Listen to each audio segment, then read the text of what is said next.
तर ती व्यक्ती आल्यानंतर आम्ही पाहतो की तिची आर्थिक स्थिती कशी आहे, ती नाही काय करू शकत. तर तिच्या फर्स्ट स्टेपमध्ये एलिव्हेशन करण्यासाठी त्यांना आम्ही बिनखर्चिक उपाय सांगतो. उदाहरणार्थ घर स्वच्छ ठेवणे, घराचे नॅचरल लाईट जी असते, कॉस्मिक एनर्जीज ती ईस्ट आणि नॉर्थकडून कशी घरात जास्तीत जास्त घेता येईल. समजा ती घेता येत नाहीये कारण ईस्ट आणि नॉर्थ ब्लॉक आहे, तर मग मिरर्स लावायचे, त्याला उंबरे करायचे, किंवा तुमच्या बसण्याची दिशा जी आहे ती जास्तीत जास्त तुमचा चेहरा पूर्व आणि उत्तरेला कसा होईल याचा विचार करायचा. फर्निचरची अरेंजमेंट तशी करायची. असे बिनखर्चिक उपाय खूप असतात.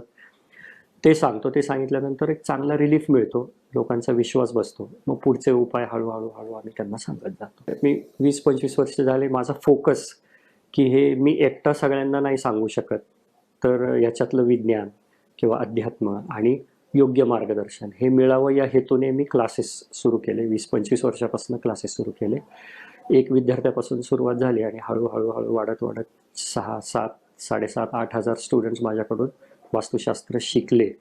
आणि बरीचशी लोक परदेशात गेली, तिथं स्थायिक झाली, तिथं त्यांनी ही कन्सल्टन्सी सुरू केली.